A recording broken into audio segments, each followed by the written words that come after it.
गांव के बाहर एक पुराना खंडहर था। दीवारें टूटी हुई थीं, छत गायब थी। वहां जाने से लोग डरते थे।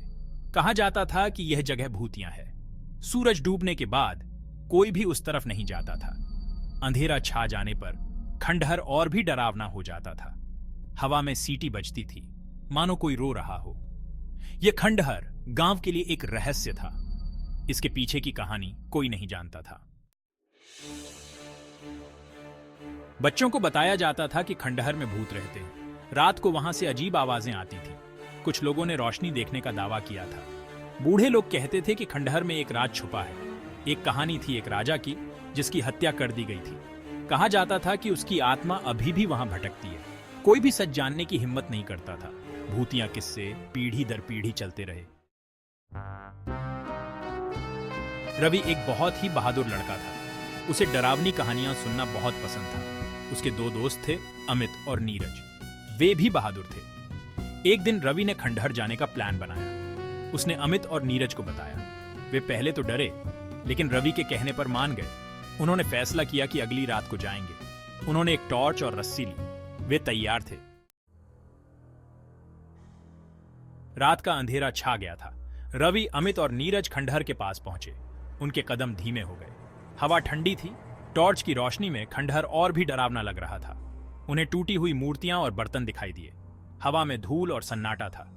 अचानक उन्हें एक आवाज सुनाई दी। एक ठंडी हवा का झोंका आया। वे डर गए। टॉर्च अमित के हाथ से गिर गई। अंधेरा छा गया। टॉर्च मिलने पर उन्होंने देखा कि वे एक कमरे में थे।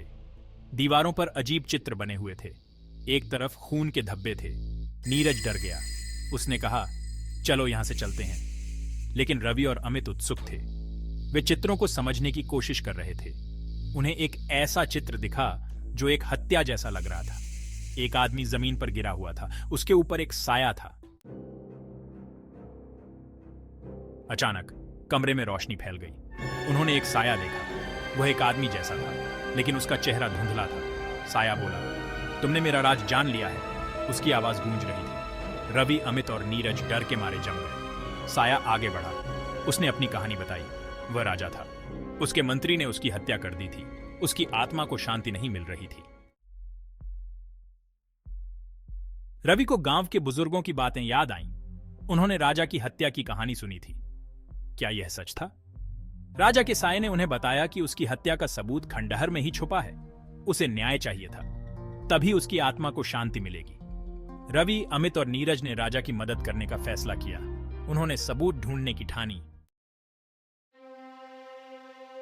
वे कमरे से बाहर निकलना चाहते थे, लेकिन दरवाजा बंद था। वे फंस गए थे। राजा का साया हंसा। उन्हें डर लग रहा था कि वे यहां से जिंदा नहीं बचेंगे। तभी रवि ने दीवार पर लगे एक पत्थर को देखा। उसने उसे दबाया। दरवाजा खुल गया। वे भागे। बाहर सुबह हो रही थी। वे सुरक्षित थे। पीछे मुड़कर देखा तो खंडहर शांत था। राजा का साया चला गया था। क्या उन्हें न्याय मिला था? यह एक रहस्य बना रहा। खंडहर आज भी वीरान है।